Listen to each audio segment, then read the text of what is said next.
nous tournons en rond, alors que les textes légaux du parti sont clairs. Pourquoi cette léthargie? Nous sommes complices par notre passivité de ne rien faire pour faire respecter les textes légaux du parti. Nous sommes des complices. N'attendons pas quelque chose de quelqu'un parce que l'UDPS n'appartient à personne, ça appartient à tout le monde. Ce n'est pas un cadeau qu'on nous dise la date du congrès, ce n'est pas un cadeau. C'est un droit. C'est pourquoi j'interpelle les combattants, les cadres du parti de se mettre debout et de se réveiller et d'exiger immédiatement un congrès. J'ouvre une parenthèse. Je suis membre de la commission préparatoire du congrès.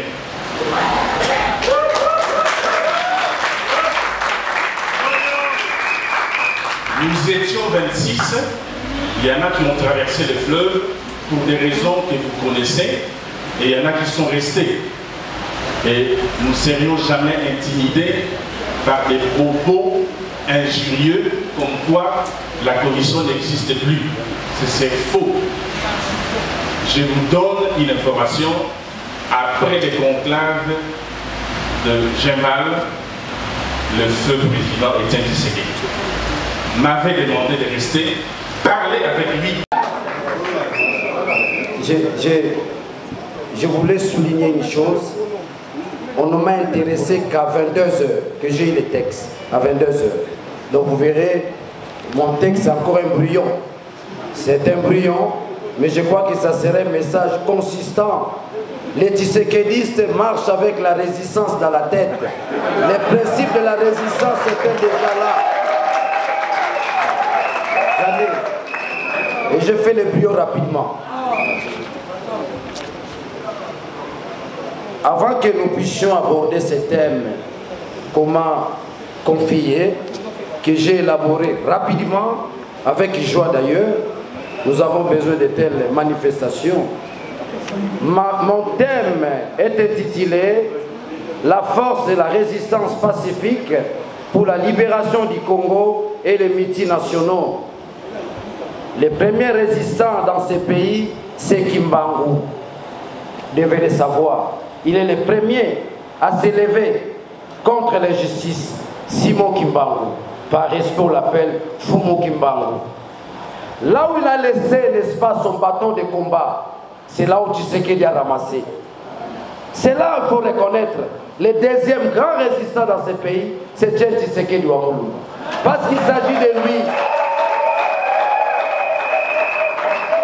Parce qu'il s'agit de lui et qu'on ne l'a jamais enterré. Ceux qui me suivent à la télé, d'habitude, j'ai toujours eu les rameaux. Je suis ravi. L'avant-hier, je suis passé à la résidence. J'ai vu, on a mis les rameaux. Je dis, ça veut dire que je commence à convaincre mes compères. Tshisekedi n'est pas encore enterré. J'étais là. On ne l'a pas encore enterré. Nous sommes en deuil. Par conséquent, parce qu'il s'agit de la résistance, si on peut s'élever, une minute de silence à la mémoire de celui-là, les Mahatma, les pères de la démocratie. Avant que je commence, je voulais vous faire une petite révélation. On me dit que je n'ai que 30 minutes. Tshisekedi est mort, nous allons l'exploiter dans toutes les dimensions. Il est exploité sur les plans politiques, il est exploité sur les plans sociologiques, mais il y a une dimension qui vous échappe. La dimension mystique et ésotérique de Etienne Tshisekedi. Les Kassaïens l'appelleront aujourd'hui Mukishi. Mukishi. Je m'en vais vous lire mon texte. La force et la résistance pacifique pour la libération du Congo et les multinationaux. Avant d'entrer dans les vifs du sujet, il est demandé à votre auditoire d'intérioriser la quintessence du thème, qui en fait reflète la situation d'esclavage dans laquelle est plongé notre pays. Parce qu'on ne peut pas libérer un prisonnier ou un esclave ou encore un délinquant Le Congo veut se libérer de quoi? Du régime anachronique d'occupation de l'espace national par des forces étrangères bien servies par l'enfance de la conscience politique d'une certaine élite vassale au pouvoir. D'occupation. De ce point de vue, l'organisation de la résistance signifie rassemblement du pouvoir en lutte dans une attitude de refus de tout l'arbitraire qui personnifie les régimes d'occupation naïvement et abusivement qualifiés par certaines de dictatures. Ce n'est pas une dictature, les amis. Non, nous ne sommes pas en pleine dictature. Nous sommes en pleine occupation. Là, je suis dans une approche purement scientifique, sociologique et politique. C'est un pouvoir d'occupation, le pouvoir de Kabila. Parce que l'heure est arrivée, les disciples de Jésus ont entendu le Saint-Esprit. Les disciples de Tshisekedi n'attendent pas le Saint-Esprit. C'était déjà là. Je continue mon exposé. Ces régimes signifient la matérialisation d'un pouvoir d'essence, essai. Ça veut dire latin, essai, essence, pas sens. D'un pouvoir d'essence allogène, d'origine. C'est ça les essais. Dont le socle de la rampe de lancement et pouvoir d'octotone. Vide de toute substance, gouvernement, parlement, justice, commission électorale. Un pouvoir sanguinaire n'ayant aucune racine de ces pays. Confère ce qui s'est passé dans les Kasaï et partout ailleurs. La violation constante des textes du pays, puisque non concernés par ces textes. Respectez la Constitution, respectez l'accord, ce n'est pas leur affaire, c'est votre affaire. Levez-vous les amis. La dépendance de ces pouvoirs des maîtres extérieurs qui détiennent les vrais pouvoirs. Certains pays voisins, Ouganda, Rwanda. J'ouvre une parenthèse rapidement par rapport à ce que j'ai dit. Vous avez les ports de Matadi, vous avez les ports de Boma. Ces ports ne fonctionnent plus. Vous savez pourquoi? Nous avons l'océan Atlantique. Pour atterrir, n'est-ce pas, la haute mer. Donc, automatiquement, notre douane bénéficie, les trésors publics vont, n'est-ce pas, s'enfouler. Mais non, voilà ce qui se passe. On exploite l'océan Indien via Mombasa. Qui bénéficie? L'Ouganda et le Rwanda. Donc, vous n'avez pas Congolais. Vérifiez. Conséquence, regardez les véhicules volant gauche. Ça ne profite pas à la douane congolaise. Ça profite à la douane ougandaise et rwandaise. Les arguments, nous en avons. Je continue. S'agissant des forces étrangères, dont l'intervention s'effectue à travers les multinationaux, le Congo est devenu leur pomme de discorde, dont chacun veut obtenir le plus gros morceau, si pas la totalité de la pomme. Le sol et le sous-sol congolais est devenu un véritable problème pour le peuple congolais, dont les leaders vassaux se complaisent à ramasser les miettes de pain que leur offrent ces multinationaux au détriment de tout un peuple. Ici, confère Maître Gims.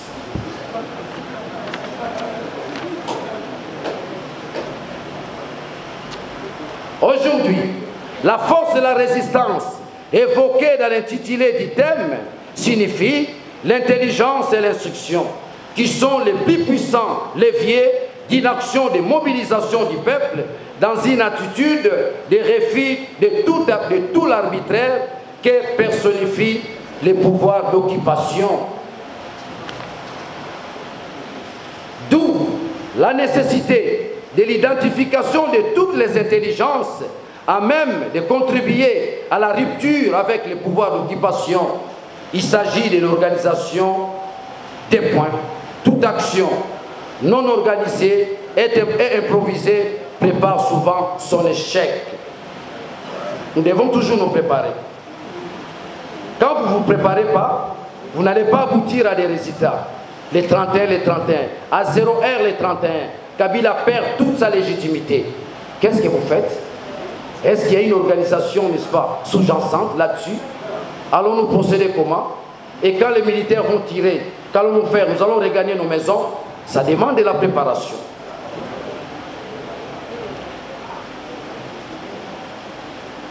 D'où l'appel que je lance au leadership national de l'opposition de penser à la création dès maintenant d'une série d'études fonctionnant sur base d'une grande discrétion.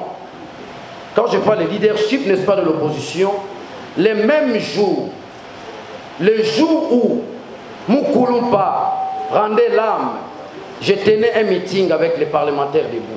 Les témoins peuvent être là. J'ai parlé de l'atavisme. L'atavisme veut dire quoi? La transmission du pouvoir politique du père en fils. Je ne dis pas d'une transmission biologique. Atavisme. C'est ce stade-là qu'a atteint Tshisekedi aujourd'hui. Chacun de nous peut bénéficier de l'atavisme, c'est-à-dire le pouvoir de Tshisekedi. C'est ça ce que j'appelle le leader national. Donc je m'adresse précisément à l'IDPS et à Félix Tshisekedi. Ensuite, il faut créer dans toutes les grandes villes une résistance populaire sous forme de la toile d'araignée. Ce sont des stratégies consistantes. Tous ces cellules de résistance étoffées en toile d'araignée devront avoir pour point focal l'IDPS. L'IDPS viva! Viva! L'IDPS viva! Viva!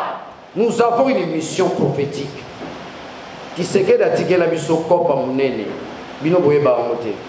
Nous avons une mission prophétique. Nous, l'IDPS.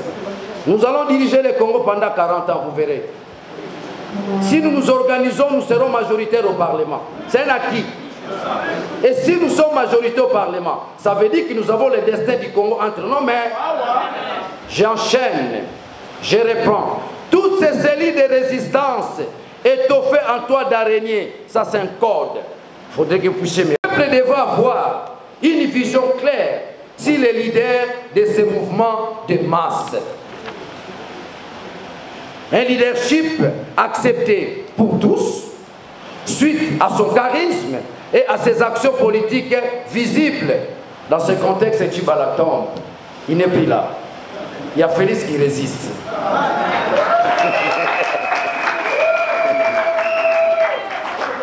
Maintenant, j'aimerais entrer dans le contexte, n'est-ce pas, des mathématiques, où on a tantôt parlé, n'est-ce pas? J'ai parlé de la résistance, j'ai touché sur la libération.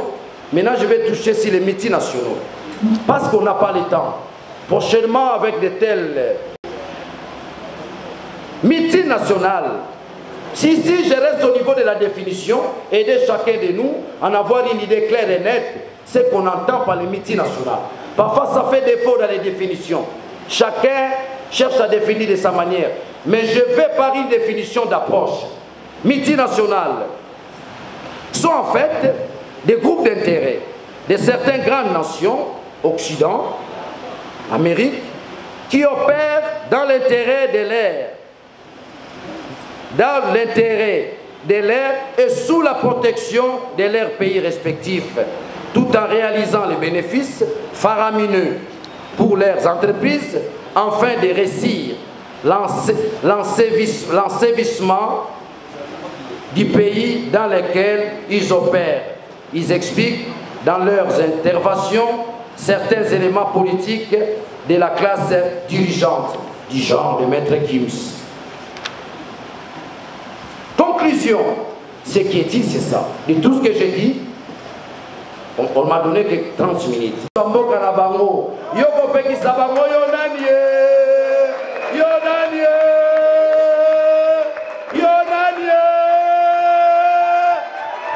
Voilà la phase finale de ces grands peuples, de ces peuples vaillants, la réappropriation du Congo. Bakolomboka, balingi bazomboka na bango.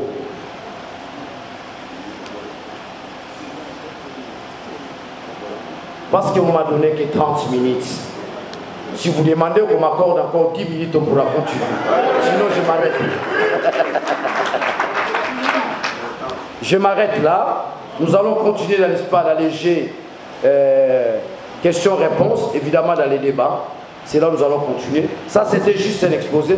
C'est un extrait du livre que je suis en train d'écrire sur la pensée politique de Etienne Tshisekedi Lumumba. Repère et itinéraire de tout un peuple. C'est l'ouvrage que je suis en train d'écrire. D'ici là, ceux qui ont la télé, c'est si. Comme ça, et ça sera un livre qui pourra nous édifier. L'IDPS a une mission prophétique de libérer le Congo. Je crois que je l'ai dit dans ce texte. J'ai dit, je vous remercie. Président du parti, lequel point est à l'ordre du jour dans le congrès ordinaire, ce qui est président à Zalaka na Bombo. Mais puisqu'il y a Koufi, est-ce que c'est logique commission oyo président Tchaka Mokoloto na la décision pour nommer 26 personnes, Motomoko Aya, boulanger soit-il, Aya Kolongolengo? Est-ce que c'est normal? Ça, je vous jure, c'est l'excédent de faiblesse et déficit de compétences pour interpréter les textes. Et on ne peut pas venir à la tête d'un grand parti comme l'IDPS faire l'apprentissage. Non. On vient à la tête d'un parti pour mettre au profit du parti ses compétences, ses connaissances pour faire évaluer le parti. Évidemment, il aurait fallu... À prendre la parole, le Coran fera absolument défaut. Dieu merci. Le Coran vient d'être établi et je constate que la salle est en train de vibrer. Nous devons à tout prix vibrer. Ainsi je vous demande, IDPS viva! Viva! Fati viva! Viva! Fati viva! Viva! Viva! Viva!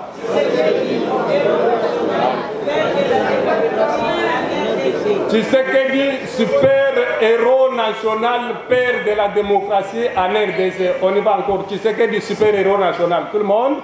Tshisekedi, super-héros national, père de la démocratie en RDC. C'est comme si vous êtes fatigué. Bobeta Maboko pona binomoko. Merci beaucoup, merci beaucoup.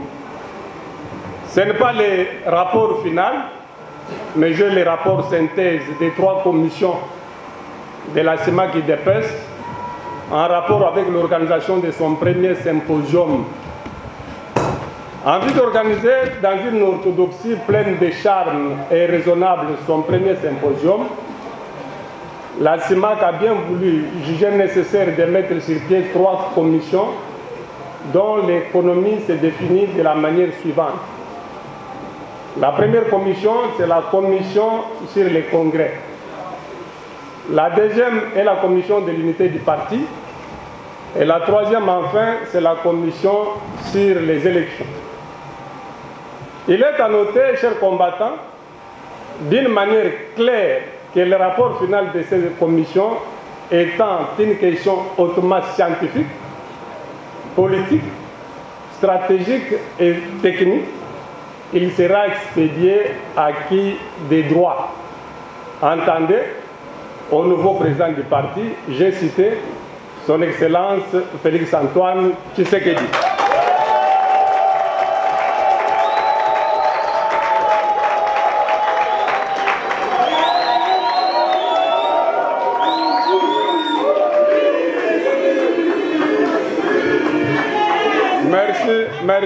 Merci beaucoup. Comme vous me demandez, je dirais comme les voisins, vous avez besoin de bus, mais il y a des taxis qui circulent.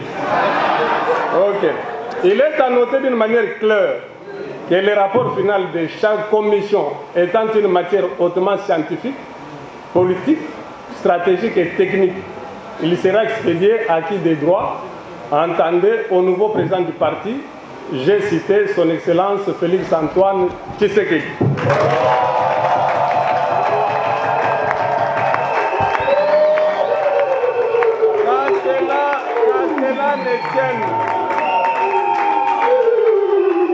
Qu'à cela ne tienne, nous avons jugé opportun et propre à faire un rapport synthèse à cette auguste assemblée de cette manière. la commission sur les congrès. Au sein de cette commission, l'option primordiale a été levée sur l'urgence et la nécessité de tenir les congrès extraordinaires. Il doit véritablement déboucher sur l'élection du nouveau chef du parti.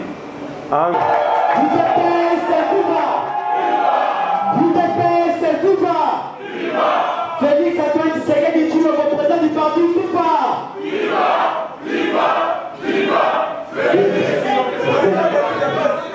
Ok, maintenant il y a aussi un mot. De parler de l'enterrement du président Tshisekedi. Nous devons organiser le parti pour prendre le pouvoir avant le 31 décembre et organiser dignement les obsèques du président Etienne Tshisekedi Wamulumba.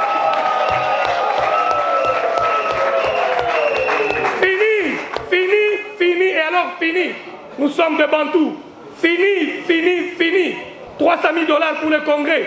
Fini. Oh, il n'y a pas de moyens. Nous avons présenté un document de travail qui relève avec 18 000 $. Le congrès est réalisable.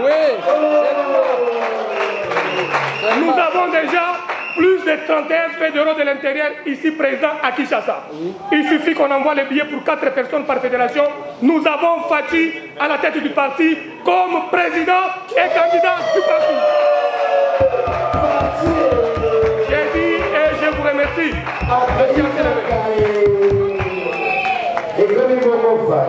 Nous, en tant que société civile, nous disons le rôle de la presse, le rôle des journalistes, c'est d'informer le souverain primaire. La manière dont il est géré, la manière dont il est pris en charge par ceux qui gèrent le pays, qui peut être bonne ou mauvaise. Mais quand on veut interdire maintenant à ce journaliste de parler, c'est à la population qu'on veut boucher et les yeux et les oreilles. Et là, nous nous insurgeons. Nous nous mettons debout et nous condamnons avec la dernière énergie la décision qui suspend M. Daniel Safou donc, pendant 60 jours de ses activités. Merci. Je vous remercie. Il parlera. Maintenant, là, il ne peut pas parler et c'est un symbole. Ça va.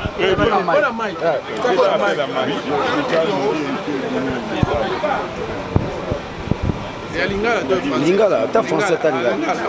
Alors on a évité Daniel Safou après avoir interdit 60 jours et Rolo Bassou na TVT.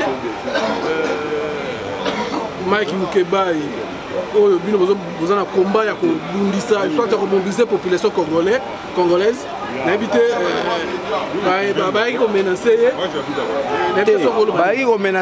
qui va bomber à 3 h du matin. Il faut qu'on précise les choses. On a failli perdre l'âme de Mukebai hier à 3 h du matin. Côté de Nandaku, à Talissi, on a Mobali a sauté Mirakimi. Dans moment où je ne sais pas trop dire parce que nous devons nous retrouver tous, réunir. Qu'est-ce qu'il faut faire? Mais nous disons à ces gens-là, moralement, tous à préparer. Et la mort, et les arrestations, et tout ce qui nous arrive là, nous sommes préparés. On est restés fidèles, n'est-ce pas, à la patrie. Comme disait Thomas Sankara, la patrie ou la mort. Donc on est vraiment préparés là-dessus. C'est une fierté pour nous, les jeunes qui veulent céder leur vie pour l'avenir de leur pays. Ça, c'est une leçon pour les générations futures, pas pour aujourd'hui. Nous travaillons pour les générations futures, le Congo du demain.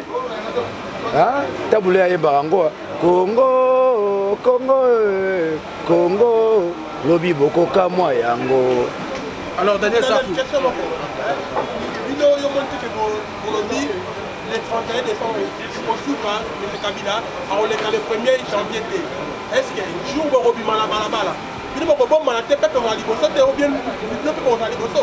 on yo lobini po yo pe fo moza congolais po salaire nous a mukie nous a difficulté nous a médiateur.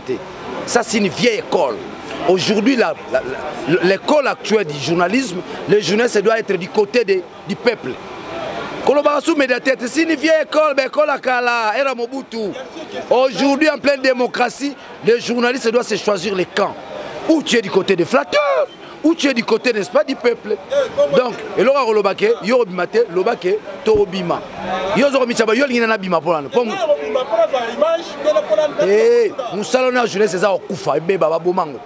Nous salons la journaliste, c'est ça, Okufa. La presse congolaise n'existe pas. c'est une presse qu'on a détruite par le régime. Parce que yo Bundate comme journaliste, pour lobby Moussala ne bonga. Ah, l'ingos à la scène à Kokoso. Na personne déjà message, on a le bio, il n'a pas sa message. Message n'a pas ça. Pour suspendre 60 jours, yo salini, yo attaque jouer au salini. On va embrigader là. Mais il faut continuer, il faut se lever. On va embrigader les médias, on va embrigader les journalistes. Dans ce sens-là, Tabakangi dernier saf Mounoko. Là, sinon, le nom dit Nangwezani. Bino pe bolo bali souté. Ozola nga nga utu kuku ni ngona kota atina carré. Bakangi nga bongo bino. Ah, nzeta oka. Sikolo basu on respecter 60 jours. On reconnaître non, ce sont des irrégularités. C'est ça qui n'a pas mission de suspendre l'individu en tant que tel. Sa mission c'est de gérer, n'est-ce pas, les rôles des régulateurs, n'est-ce pas, des médias. Dans les cas d'espèce, on devait suspendre l'émission ou la chaîne. Mais on ne suspend un individu. Ça veut dire, vive la dictature, vive la dictature. Merci. Merci beaucoup.